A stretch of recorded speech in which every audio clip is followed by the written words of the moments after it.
buenas tardes, amigos, y bienvenidos a Pasaje a lo Desconocido. En la tarde de hoy cumplimos lo prometido. La semana anterior tuvimos que cortar nuestro programa, el tiempo se nos acabó, y esta semana, tal y como prometimos, regresan los dos invitados y finalizamos el tema de las famosas predicciones o profecías del gran Isaac Asimov. Y sin más, les presento a los invitados, que son los mismos y gentilmente repitieron. El doctor Oscar Álvarez Pomares, nuestro querido astrónomo mayor. Doctor, buenas tardes. Bienvenido de nuevo. Y el doctor Luis Felipe Desdín, del Centro, yo siempre me equivoco, de Aplicación y Tecnologías Nucleares. Desarrollo, aplicación y tecnologías nucleares. ¿Cómo? Centro de Aplicaciones Tecnológicas y Desarrollo Nuclear. Bueno, miren, es el centro nuclear más importante de Cuba, de temas nucleares. Yo le digo de temas nucleares, ¿no? No, hay otros también que son importantes. Bueno, pero vamos a decir que igual que le pusimos astrónomo mayor aquí al doctor Pomares, todos son importantes y todos son bienvenidos. Muchísimas gracias a los dos por estar aquí. Doctor Oscar Álvarez Pomares, la semana pasada nos quedamos en usted, qué raro que no le alcanzó el tiempo. Y vamos a empezar el programa con usted en la parte de las predicciones de Isaac Asimov sobre la exploración cósmica. Y después, entre los dos, abordaremos el tema de la inteligencia artificial y las predicciones. Pero, tanto a usted como a los amigos televidentes, como quizás a alguien que no tuvo oportunidad de verlo, le propongo lo siguiente. Vamos a ver un resumen de lo que se trató la semana anterior, de cuáles son las famosas predicciones del gran Isaac Asimov. Así que recordar es volver a vivir. Veamos. Número 1. Isaac Asimov dijo: las comunicaciones serán audiovisuales y uno podrá ver, además de escuchar, a la persona a la que llama. La primera llamada de video transcontinental se efectuó en 1964, usando tecnología desarrollada por Bell Systems, lo que pudo haber inspirado en parte a la predicción de Isaac Asimov.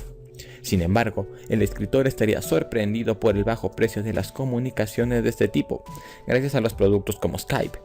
En 1964, una videollamada de 3 minutos de Washington a New York costaría $16, una enorme suma para entonces. Número 2. Isaac Asimov dijo: será posible llamar a cualquier punto de la Tierra, incluidas las estaciones meteorológicas de la Antártica. Y es verdad, solo hace falta marcar el código 672 para algunas zonas, en otras utilizan el código de país. Número 3. Isaac Asimov dijo: los robots no serán ni comunes ni muy buenos en 2014, pero eso sí, van a existir. Asimov se le atribuye la introducción de la palabra robótica en el idioma inglés. Y pues bien, al día de hoy se llevan a cabo proyectos de robots donde aprueban exámenes universitarios. Claro, en Japón, realizan operaciones quirúrgicas a distancia e incluso cocinan comida para gourmets. Asimov también estuvo cerca de identificar lo que se ha convertido en un componente crucial de la vida moderna, las computadoras miniaturizadas, también conocidas como celulares inteligentes, que él pensó que servirían como cerebros para los robots. Número 4. Isaac Asimov dijo: en cuanto a la televisión, las pantallas de pared reemplazarán al aparato ordinario, pero también aparecerán cubos transparentes que harán posible la visión en 3 dimensiones.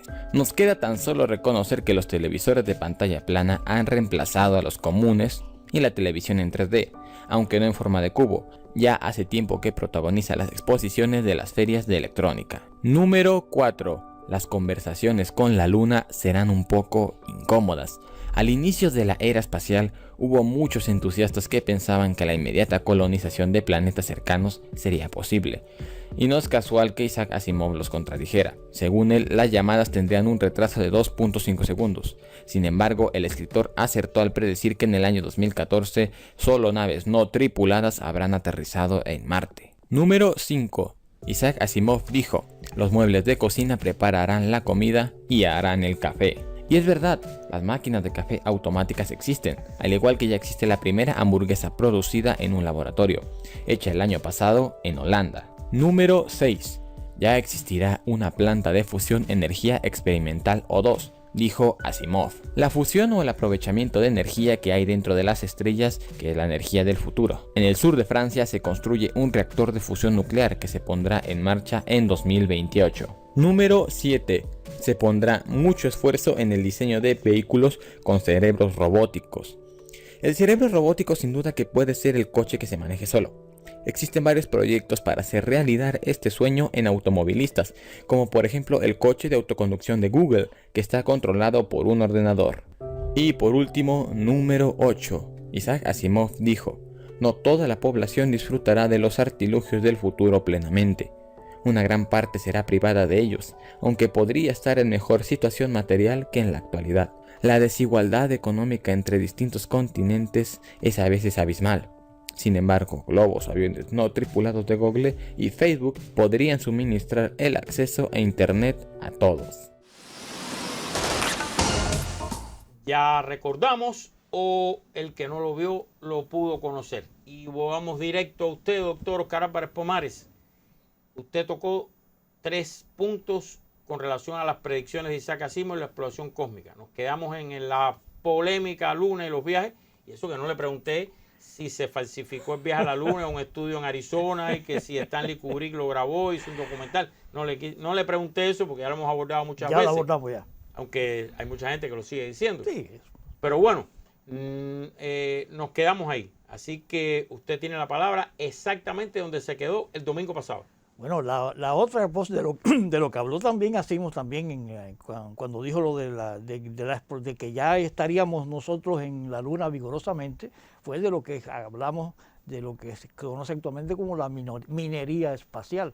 Es decir, de utilizar explotar desde el punto de vista minero la Luna en las posibilidades que tiene para suministrar materiales a la Tierra, y también de algo que hemos hablado anteriormente sobre el futuro de la nueva generación de reactores nucleares de fusión, en que la Luna es rica en uno que se considera, que seguramente podrá hablar mejor que yo de eso, que es el isótopo del helio, el helio 3, que es desde el mejor combustible para los reactores de fusión de esta nueva generación. La Luna es riquísima, cosa que en la Tierra no tiene esa importancia. Y la otra cosa son la minería de buscar elementos como las tierras raras, por ejemplo, que pudiéramos encontrarlas en los asteroides, en la explotación de asteroides, de lo cual quizás nosotros hagamos un programa más adelante sobre eso, sobre la explotación minera en asteroides y el futuro de ese campo en la exploración espacial. O sea que esto es lo que le quedó a usted por decir de la semana anterior en cuanto a las predicciones en el terreno de la exploración cósmica. Eso. Y estamos hablando de minería. Exactamente. Minería usted mencionó esto de la fusión nuclear, pero Ajá. Isaac Asimov llegó a hablar de la fusión nuclear en sus predicciones, ¿no? No, él lo que habló fue de la minería en la Luna. En la Luna. En la Luna. Minería, en aquel momento no habló No había había la fusión todavía nuclear, no estaba. todavía. Pero sí habló de la capacidad. Bueno, ahora el doctor Desdin nos precisa, Ajá. pero pero quiero aquí hablar de algo. Minería. Él escribió o dijo algo sobre el tema de quién iba a poseer esta minería, o sea, quién iba a hacer la inversión para los equipos, quién iba a sacar los materiales, quién los iba a usar, comercializar o vender. Él habló algo de eso o se limitó al tema de que iba a haber minería fuera de la Tierra. Bueno, él lo que habló realmente fue muy optimista, o por lo menos se puso desde un punto de vista optimista de la utilización de la energía solar, que ayudaría al emplearse energía nuclear libre para todo el mundo. Hemos hablado aquí de un proyecto de poner unos receptores de energía solar en la Luna y mandarla en microondas hacia la Tierra. Eso es una idea de él, una de las concepciones de él de cómo se podía utilizar la Luna para resolver el problema energético de la Tierra. Actualmente yo no estoy viendo ese proyecto como una cosa futura realizable, porque creo que hay otras formas, otras opciones de resolver ese problema mejor que con ese, pero desde el punto de vista conceptual tiene toda la validez del mundo ese proyecto energético, ese proyecto de solución del problema energético. Entonces él concebía que cuando la energía fuese ya libre y se fuese para accesible para toda la humanidad, pues entonces mejoraría los conflictos que hay actualmente en la Tierra, y entonces él en esa parte se mostraba optimista respecto a... Fue tan optimista en el tema energético como no lo fue en el tema de la confrontación nuclear. Exactamente. Ahora, doctor Desdin, varias cosas aquí. Isaac Asimov habla de la energía solar, ¿no? En las predicciones. Sí. ¿Cómo habla él? Bueno, él habla, en cuestiones de energía, él habla sobre todo de energía nuclear. Entonces, nuclear. Sí, yo quiero volver a un comentario que hizo el doctor Oscar, que es el siguiente, es decir, en la parte de minería, que él se refirió al helio 3, ese es un combustible que tiene grandes potencialidades para la reacción de fusión.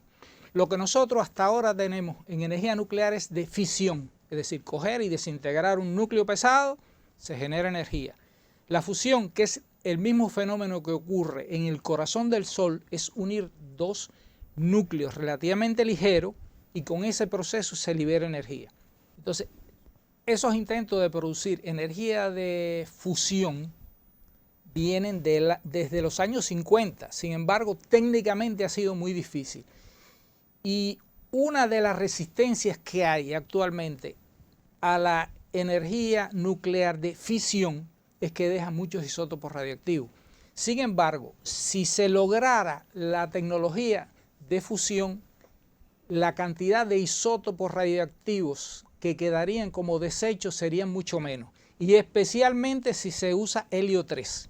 El helio 3 se combinaría, el combustible sería helio 3 más deuterio, que es un isótopo de hidrógeno que tiene un protón y un neutrón, y eso da una reacción nuclear que da helio, que es un elemento muy noble, es un gas noble, y el otro elemento que da es un protón que también es hidrógeno. Por lo tanto, sería una fusión nuclear sin emisión de neutrones. Por lo tanto, los peligros de la generación de isótopos radioactivos se minimizaría con ese enfoque. ¿Qué sucede?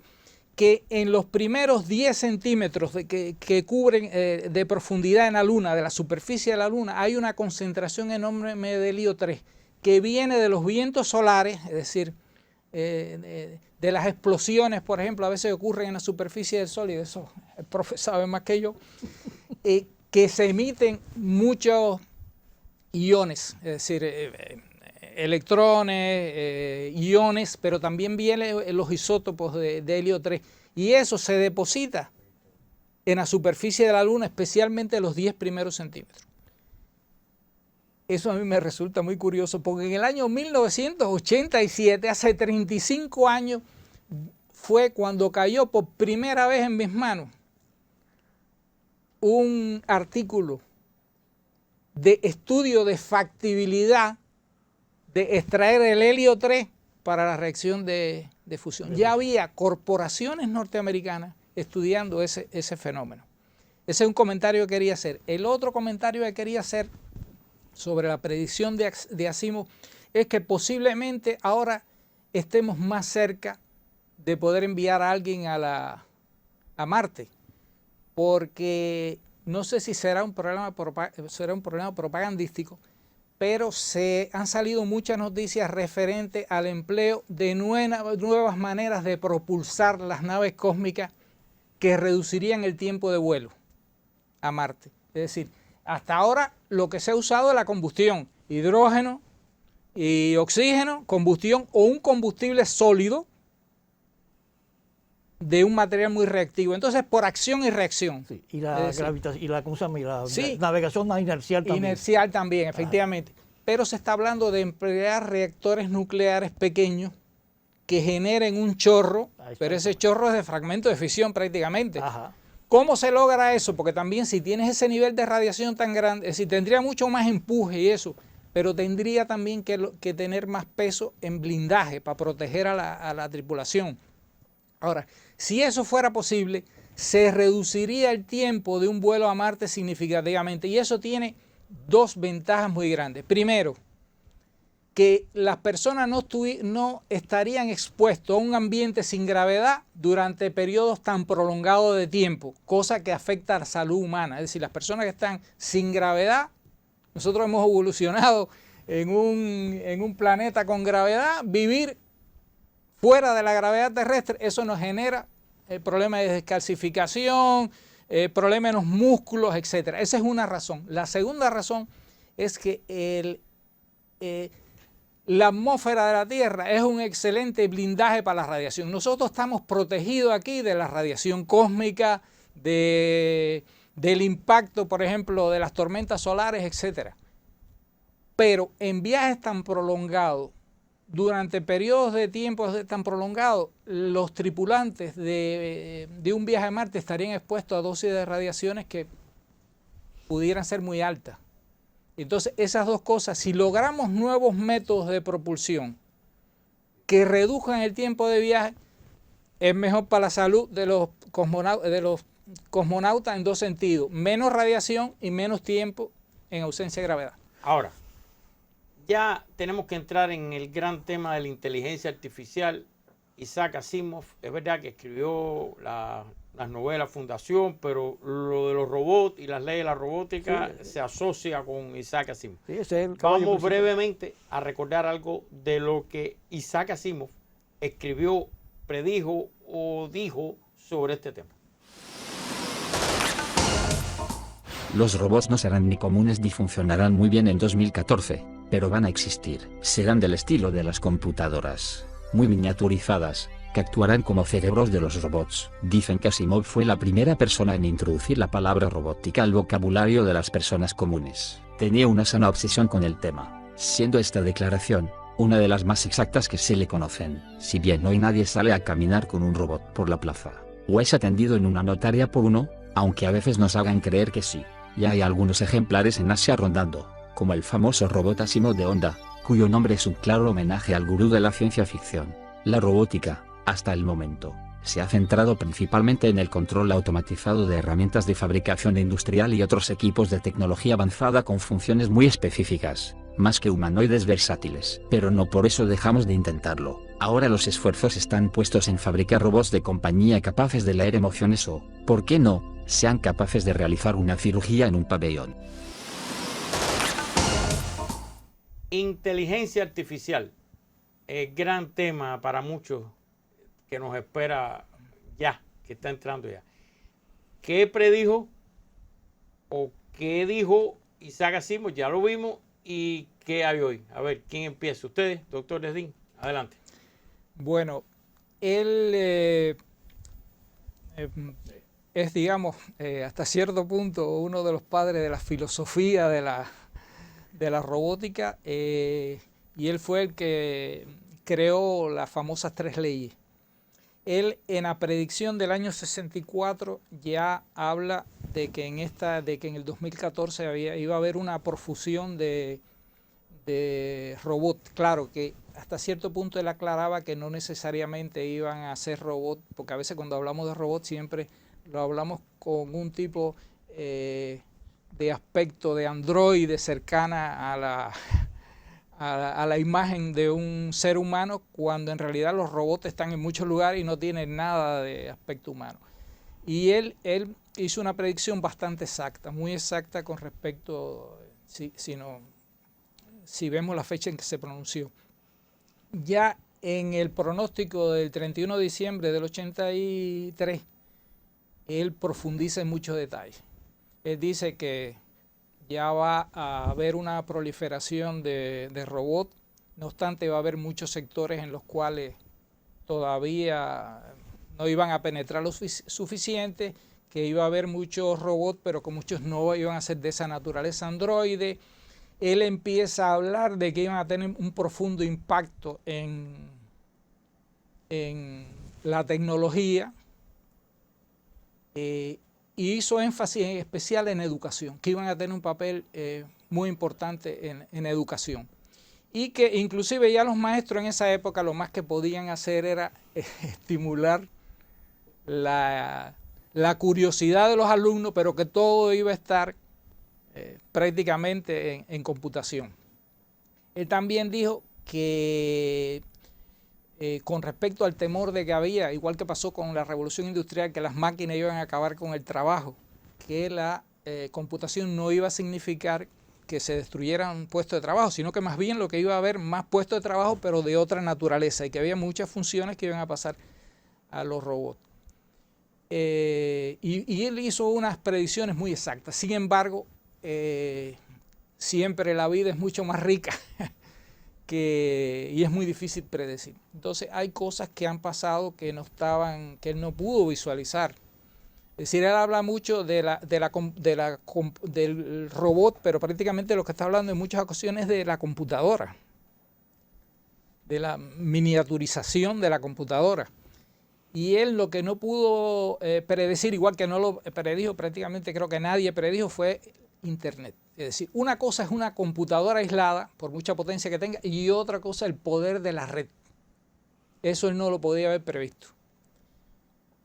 Que es una cosa que tuvo una velocidad tremenda, aunque él dijo que ya en las predicciones del año 83, que para el 2019 ahí va a haber un nivel de madurez enorme en la aplicación de la computación. La otra cosa que estamos viendo son los desarrollos que se habla de computación cuántica. Las computadoras tradicionales trabajan con 1 y 0 y con un álgebra que se dice álgebra de Boole, que es un aparato matemático para los cálculos, pero hasta cierto punto es fuerza bruta. Pero ahora se está trabajando, es decir, hay unos y ceros, sí o no. Pero este nuevo tipo de computación que tiene como base los conocimientos de la mecánica cuántica, no solo permiten determinar un estado u otro, sino varios estados con varias probabilidades de que ocurran. Entonces, por lo tanto, eso acelera la computación extraordinariamente. Y hay ahora una guerra entre las grandes compañías chinas, norteamericanas, por desarrollar ese tipo de computadoras. Ese es el segundo elemento, que a mi juicio es importante. El tercer elemento también que hace que las predicciones no sean todo lo exactas, es el hecho de que están ocurriendo una convergencia de tecnología. De hecho, los norteamericanos tienen como reto, el mismo reto de que hablamos en el programa pasado de Kennedy, que era el de llegar a la Luna. El reto que se han propuesto los norteamericanos es la convergencia de 4 tecnologías, que son biotecnología, nanotecnología, ciencias cognitivas y las tecnologías de la información.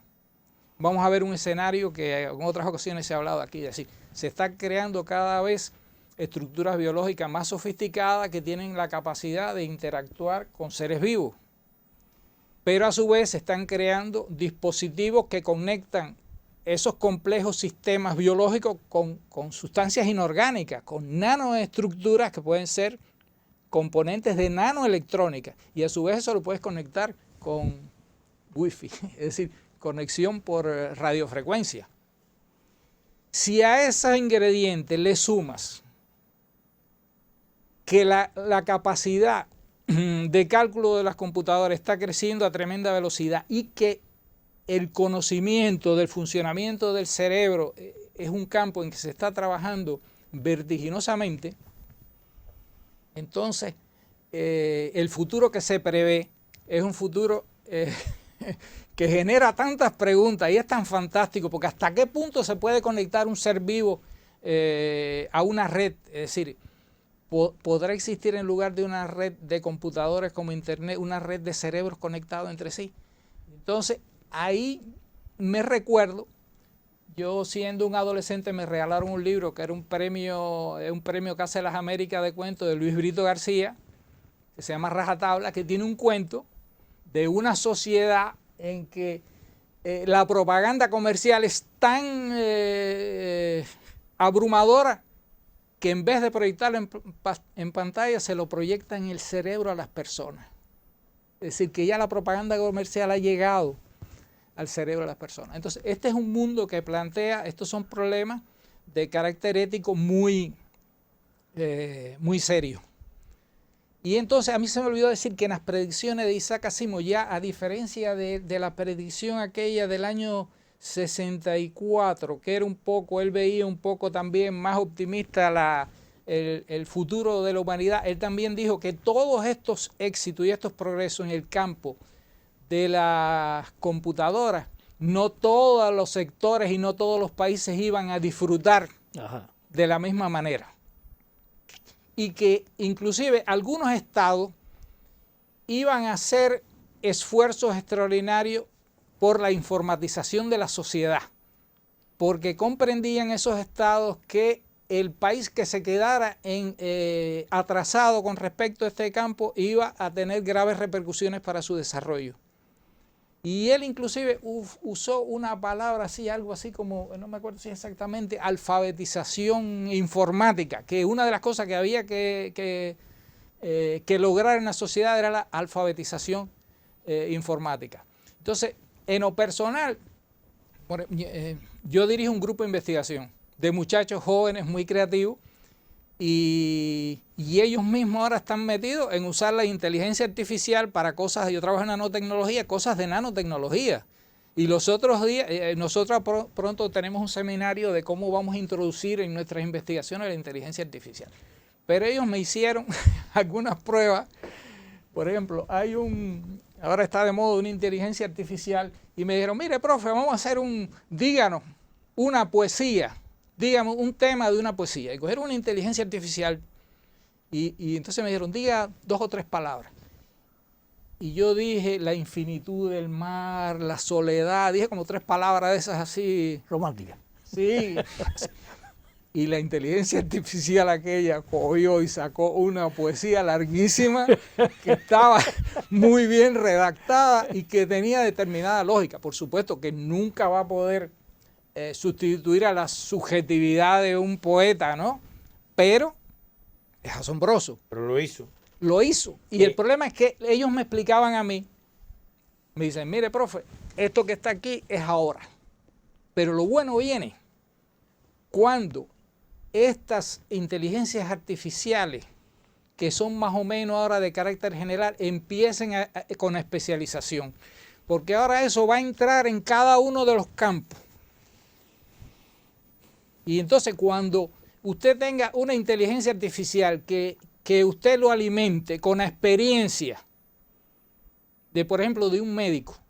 Yo recuerdo, aquí había un profesor yo no recuerdo el apellido, en el Almejeira, que ese hombre tenía un conocimiento de todas las imágenes de microscopía de cáncer, de histología, que él lo iba a consultar todo el mundo, porque en muchas ocasiones una imagen de un microscopio no permite que una persona, un médico común y corriente pueda diagnosticar un cáncer, pero esa persona era una persona que había procesado tanta información.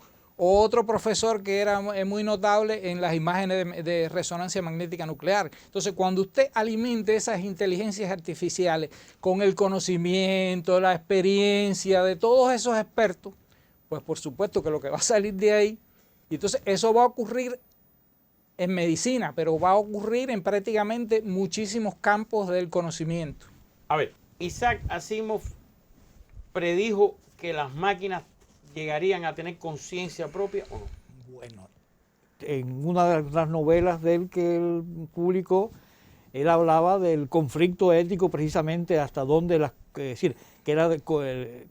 hasta dónde se cumplían las 3 leyes, es decir, puso en conflicto la tercera de sus leyes con la primera de sus leyes. Entonces, él ahí entraba, vamos a decir que él se acercó, se jugó con esa posibilidad o con esa frontera entre lo que sea el...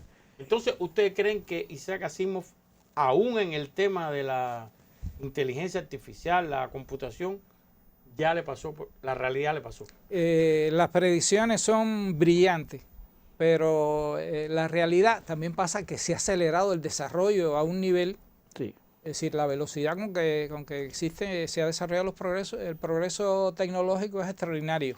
¿Ustedes conocen a alguien en vamos a decir, Isaac Asimov era novelista, escritor, bueno, varias cosas, pero conocen a alguien que haya hecho algunas predicciones, ya generalizando todos los terrenos, como él, en esa época, 64, de ese tipo? No, de Asimov para adelante, yo creo que Asimov fue quizás, digamos, Arthur C. Clarke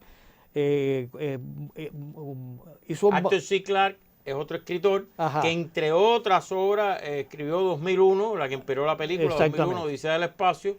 Él también se acercó a ese, pero no como Asimov, ¿no? Yo comparo a Asimov con Julio Verne en otra época, ¿no? Es decir, él adelantó muchas cosas que, como él mismo, claro, creo que dijo, fue precisamente, se refirió a Asimov diciendo que era un único, que era una persona, que era la profundidad, es decir, el alcance que tuvo para predecir el futuro era... Doctor Desdin.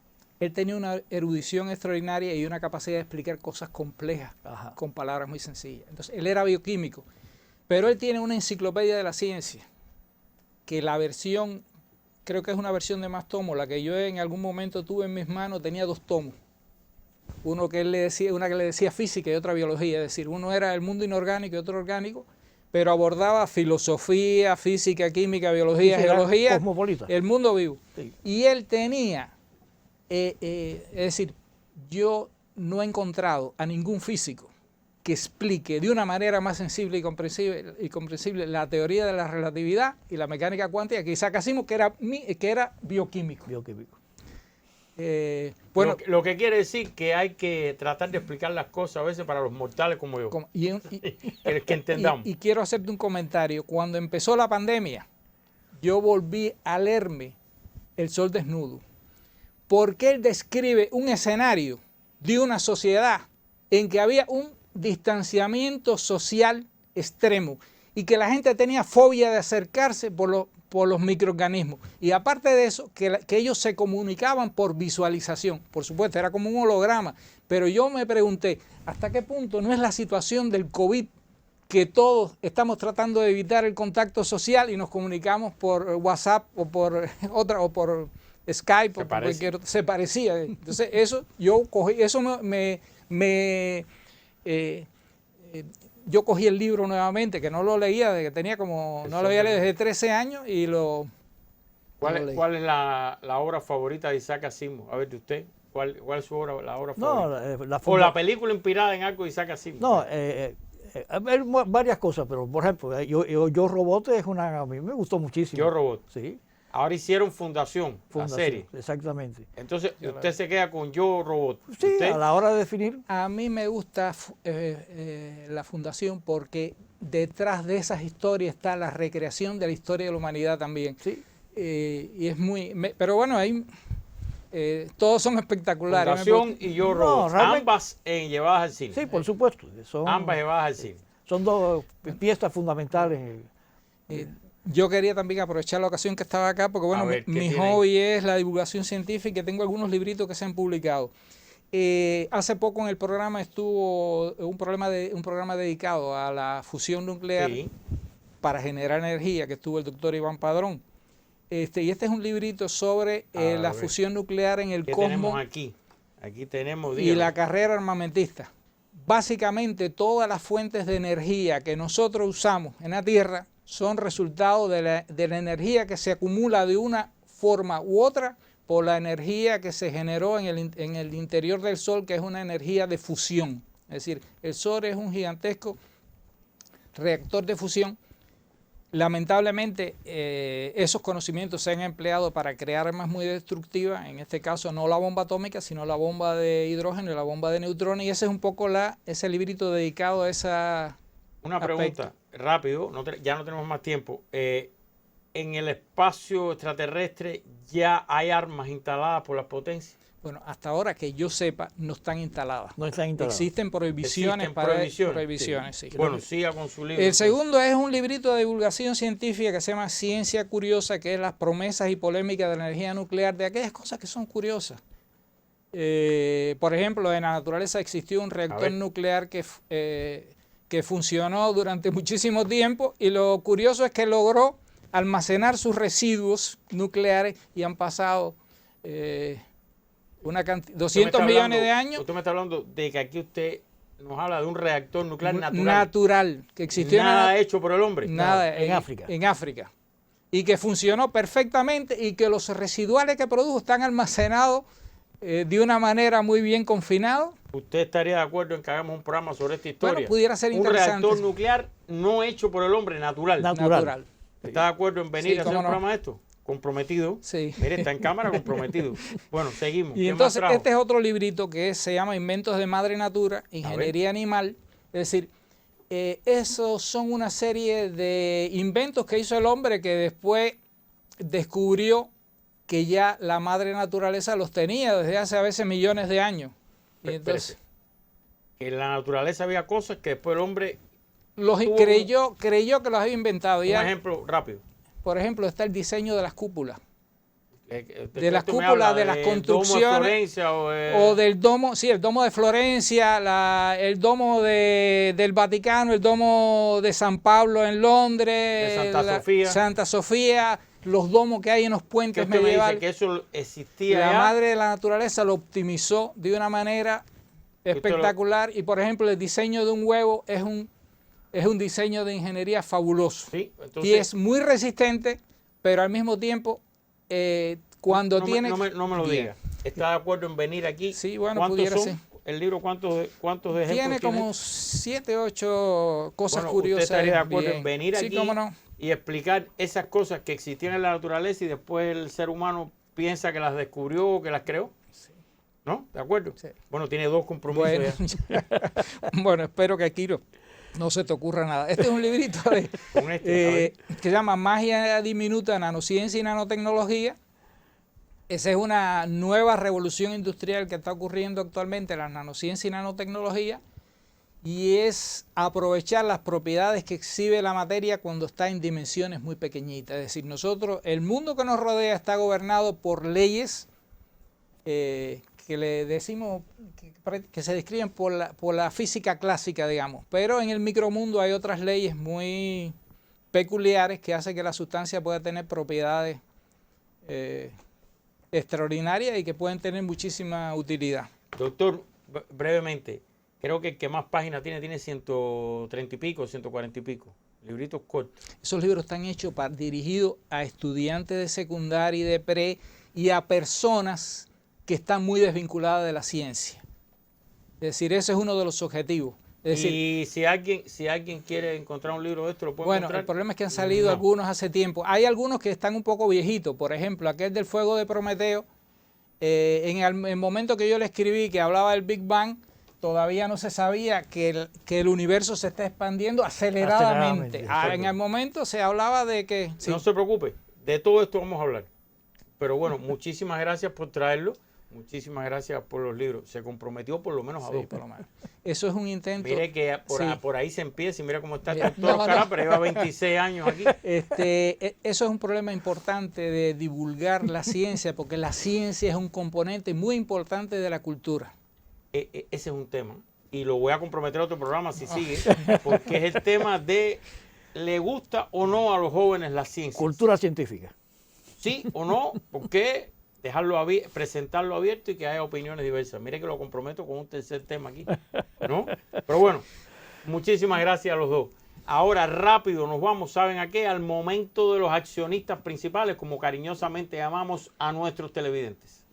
Aquí tenemos, lo envía Rey Pérez. Dice, les pido que hablen de los videojuegos, de cómo han avanzado en cuanto a gráficos y a la tecnología. Nosotros hicimos ya un programa sobre esto, sobre los videojuegos, que tuvo mucho impacto. Incluso lo mezclamos con neurociencias, con especialistas de neurociencia y el papel de los videojuegos. Pero con mucho gusto haremos otro, porque este terreno sigue dando polémica, sigue dando que hablar y se sigue ampliando. Vamos a continuar.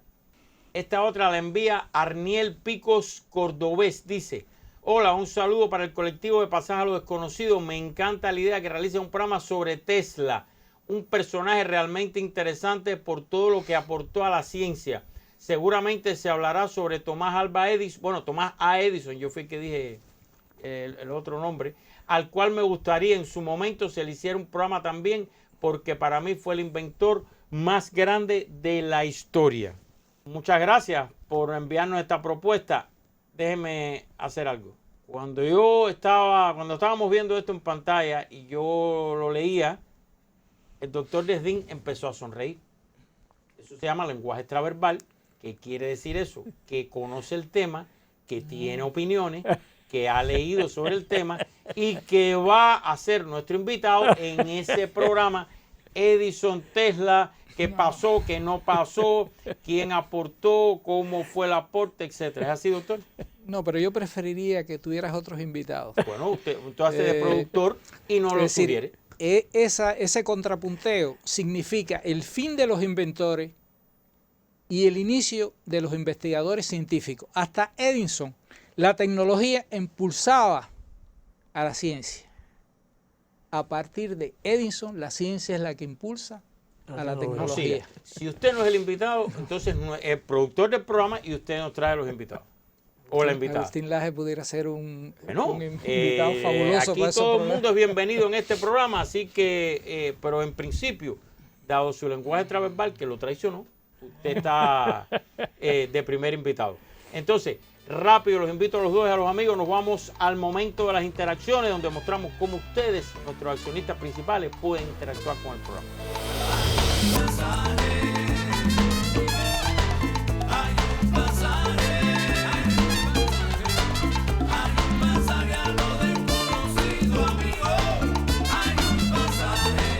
Y como ven, siempre dejamos para el final el programa de Radio Rebelde. Ahí está, sábado, 12 y 15 del mediodía en Radio Rebelde. Ahí van a estar los doctores nuevamente, como ya debutaron la semana anterior. Digo, debutaron en el mejor sentido de estar juntos, porque el doctor Oscar Álvarez Pomares lleva 26 años también, en televisión y en radio menos, 10 años en radio ya. Sí, señor. Lleva el programa de radio. Así que los espero ambos nuevamente. Y a ustedes, amigos, sábado, 12 y 15 del mediodía en Radio Rebelde. Y ahora sí, llegamos al final. Muchísimas gracias a los dos por todo. Es un verdadero privilegio compartir con ustedes y aprender con ustedes. Y doctor Desdin quedó comprometido a varios programas, ¿de acuerdo? En cámara. Ya no puede decirme que no. Una manera muy elegante de decirle que está comprometido. Muchísimas gracias a los dos.